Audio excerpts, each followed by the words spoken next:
the pace when I'm running. I always take what I want and I always give it 100. Don't need a bank, no I'm funded. Play the game like it's nothing. I'm always thankful for something. Don't take for granted, stay humble. Now wake up! It's time to look at the enemy. Look in the mirror if he is no friend to me. It's not worth. What's going on, X22R family? It's your boy Gear Jam 87. Back at it again with another video. Finally getting the fortitude to actually go mess with this bike. Right now in my head I'm kind of tinkering what I really need to do and what I want to do. What I really want to do is put this 4-degree flywheel key in the bike to advance the ignition timing just a little bit, enough that we have more complete combustion and no wasted horsepower or torque on the table. So right now I'm on my way there, but what I really need to do is finish up the wiring, because I put in some LEDs and some aftermarket tail light license plate holder. I need to really do that too as well, but I already know off the back of my head that my Dremel is not charged. I probably want to dive into porting and polishing the intake and exhaust and do a port matching job on the intake, because there is a lip. Once it goes through the air filter into the carburetor, which is a smoothbore 30mm carburetor, a true 30mm carburetor now,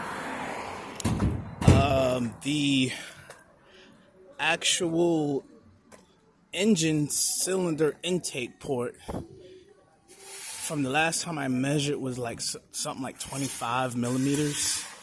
So that's 5 millimeters smaller than the actual carburetor, which will hinder motorcycle performance in some form of way, because that's like trying to sip off a Wendy's Frosty fresh out of the freezer or the ice cream machine in a straw. It's not going to work. It's too much restriction. It's not in liquid form, and air can be a flow issue. So I need to address that issue. But nonetheless, the bike is put together. I could ride it as is, which I probably will do until I get sick and tired of being sick and tired. And then I'll probably just take off the carburetor, the intake boot, and start dremeling the lip of the cylinder head to allow for better airflow, which would mean more air. I would have to upsize I would believe it's the main jet, because at high RPMs, if you have more air coming into the engine, you're going to need more fuel to explode and mix with the air to give you more power. You know, it's a metaphor. One hand washes the other. I scratch your back, you scratch mine. So without the combination of the two, you have no combustion, which equals no power. But other than that, I'm going to quit babbling, and I'm going to cut over to there right now.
You put the washer on first, then this locking nut, then you put the bolt on. It is on there hand tight. It's not too tight. Don't want to crack the fairing. This has a little wiggle room, but I'm pretty sure it's not going anywhere. The only thing left to do is to wire it up. You got your signal wire, positive and negative. 3 wires from 2. Now that I'm here, I might as well go to the headlight assembly. Mine's have, well, everybody's bike should have these caps on the back of them, stock. Excuse me, mine's gonna look different than yours. This cap, never mind that bulb right there, never mind that. This cap goes on the back to keep it water insulated, stock. But as you see, mine's is a little bit different. This has a cooling fan inside. Let me see if I could get a shot of that.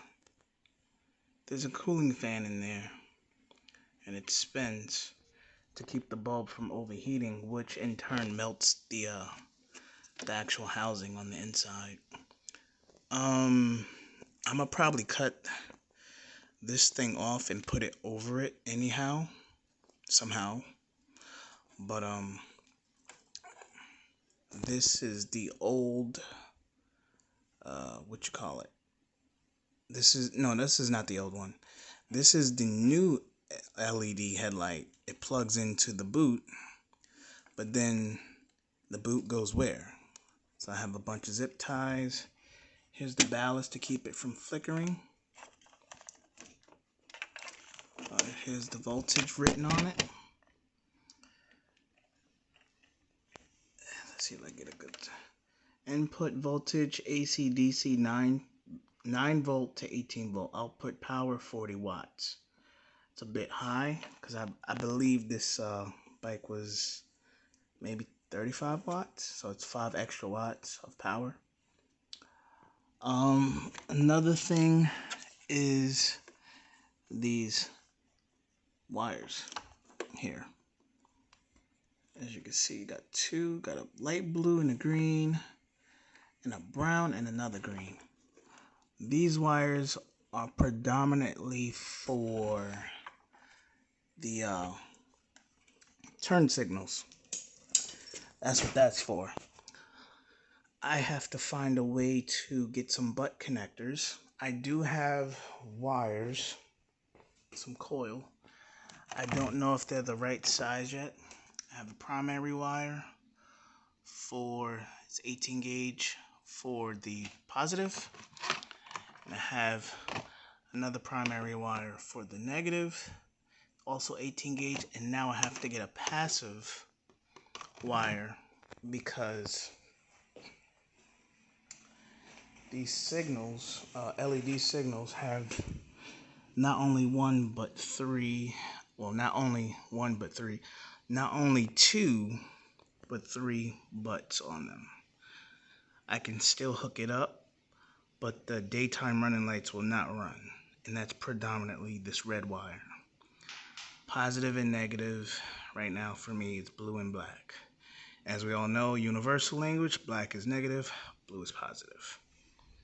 Or wait, no, the signal wire is the blue one. I'm sorry. Red and blue, as always.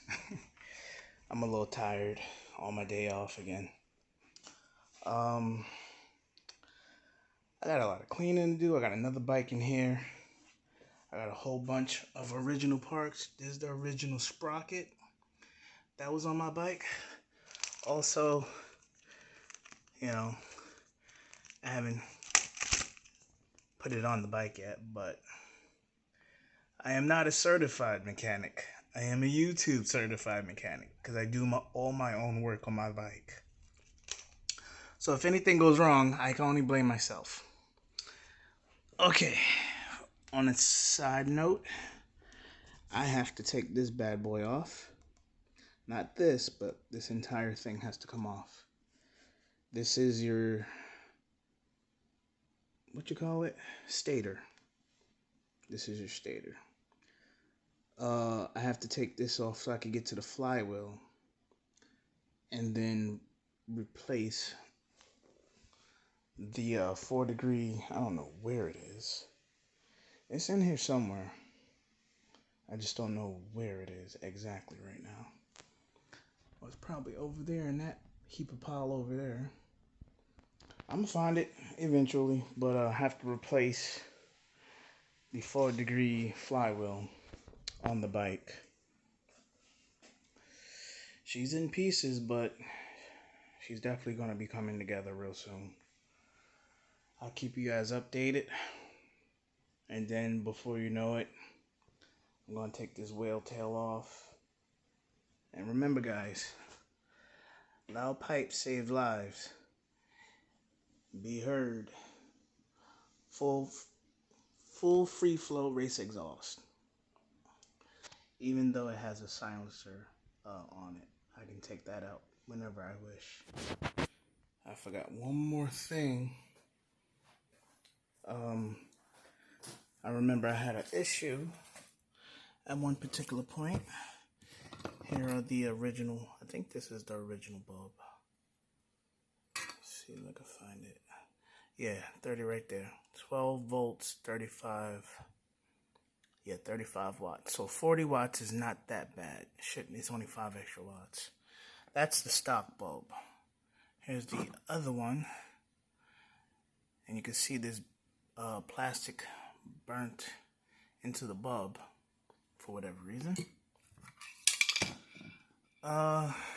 This little bad boy right here, another red LED for the side light right here. Since I got the fairings apart, it goes right in that little compartment right there. Now what I'm going to do is put this bad boy back on. It goes in there.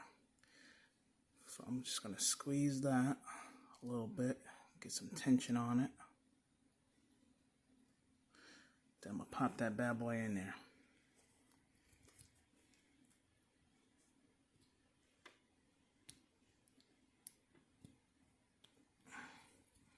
Okay, now it's in. It's on there. I know I shouldn't be putting grease on the LEDs. Okay, so it's plugged in there. Now the hard part is getting it back in the hole while I'm holding the camera.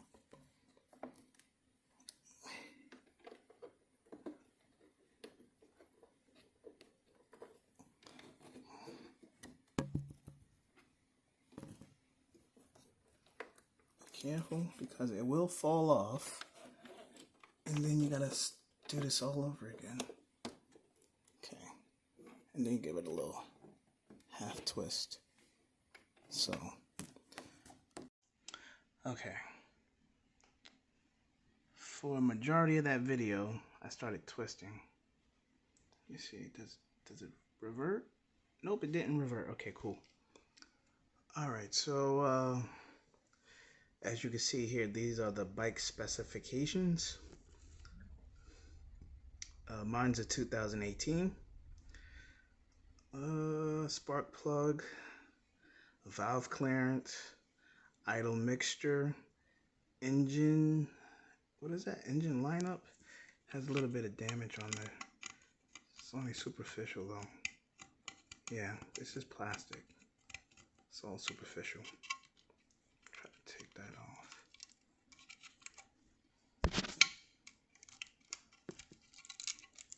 So I can read the darn thing. That's a lot better. Still a little bit damaged, but that's a lot better. See, owner's manual. Says so right there. Manufacturer NINGBO Dongfeng. I'm pretty sure that says Longsing manufacturer. But everybody's always saying, oh, I put a higher octane in my bike, it gives it more power. Well, it says so right there on the engine, well, on the frame of the bike. 87 RM2 octane or higher. It's fine. You could waste your money if you want to. It's totally your choice. Unleaded gasoline only. Idle speed 1400 plus 140. So still around 1500 RPM. Ignition timing. Not adjustable. That's why I bought a timing advance key. Spark plug gap 0.7 to 0.8 millimeters. Spark plug torch D8TC. I have a E3 spark plug, 3.36. I'm not really sure. Should be over here. What is that? I think it's a 336. If I'm not mistaken.